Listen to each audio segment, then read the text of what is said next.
Oh, go on, honey. Kiss him. Uncle Barney didn't say kiss. Kiss him. Kiss him. Kiss him. Still not saying kiss. Kiss him. You need to leave now. This is outrageous. Who the kiss are you?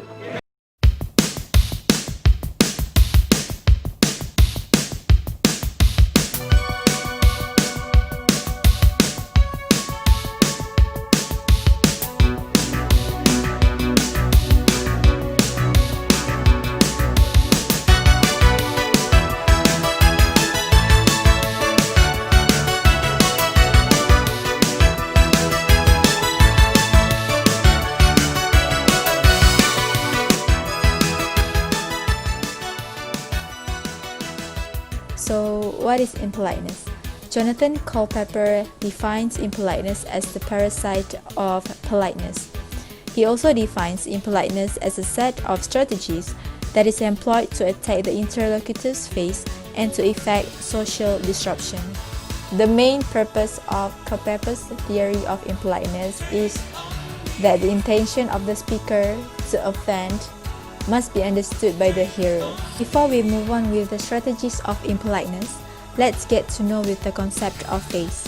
Face is actually an individual's public self-image. Self-image change depends on one's interaction with others, which can be damaged, maintained, and improved. There are two types of face. The first one is positive face and the second one is negative face. Positive face is one's desire to be liked, approved of, respected, and appreciated by others, while negative face is one's desire not to be impeded or interfered with, to have the freedom to be whatever one wants to show.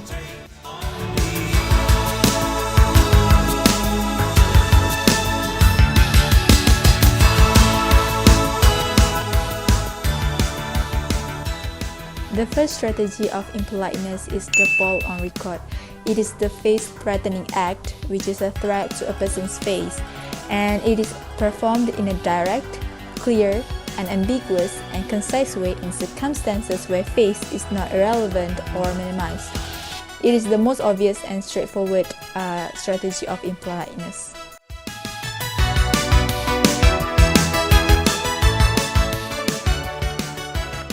Hey there! My name is MOHAMAD and for my part, I'll be sharing with you the strategies of positive impoliteness. So, what is positive impoliteness? Positive impoliteness is defined as the use of strategy that aims to damage the addressee's positive face wants. Yeah, it's a little convoluted, I know. So, to make it simple, positive impoliteness is applied when, for example, you're still upset with someone, but you have to openly express it in a positive way.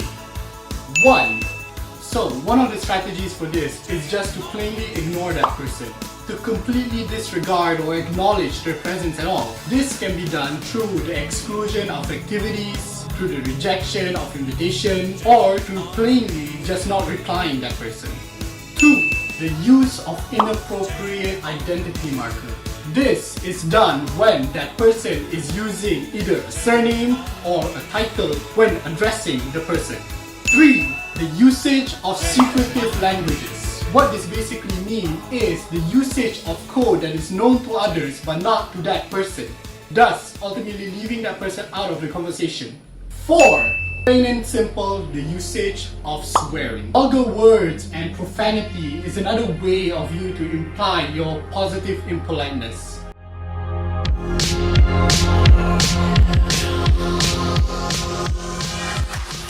Hi, my name is SYAFIQAH. So next, I will explain to you on the negative impoliteness. So negative impoliteness means it attacks the addressee's negative face, which is the basic claim to territories, personal preserves, and rights to non-destruction.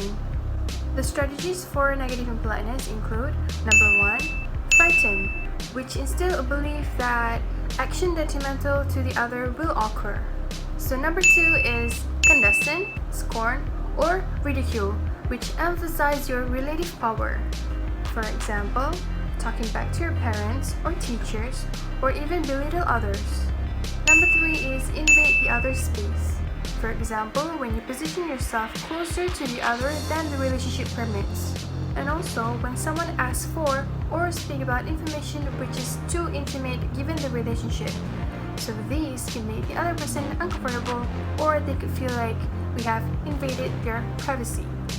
And the last strategy for negative impoliteness is violate the structure of conversation, which means interrupt. For example, when we interrupt someone talking, or even when we interrupt them doing something.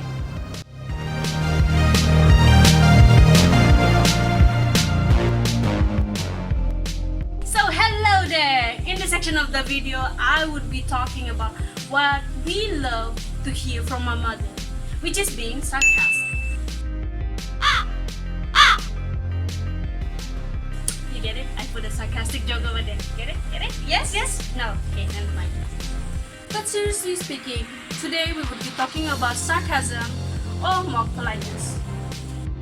Basically, sarcasm is when the FTA is performed in a very obvious, insincere manner. Well, that's what Culpeper said. But in short, it's actually when the speaker says something which is the opposite of what they meant. So you might ask, why use sarcasm? Well, for our mother, it's basically the easiest way and the most effective way to tell the children not to do so.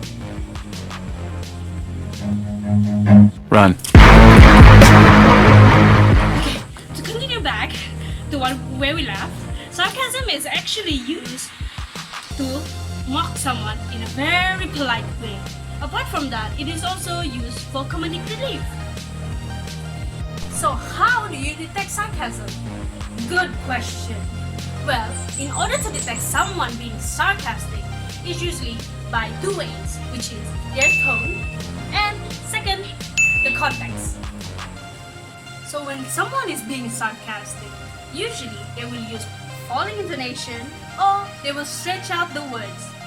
For example, Hey Penny, how was work? Great. I hope I'm a waitress at the Cheesecake Factory for my whole life. Was that sarcasm? No. Was that sarcasm? Yes. apart from that, look at the context. Sometimes what they said is basically the vice versa of what is happening. For example, Who is it? Oh, hello, Penny. It's open. Come in.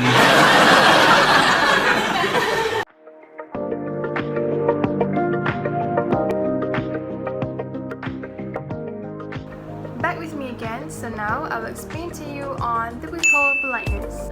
So withhold politeness means a politeness that is expected in a certain situation but is left out for some reason.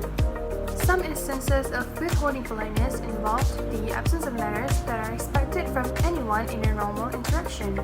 For example, failing to thank someone for a present may be taken as a deliberate impoliteness.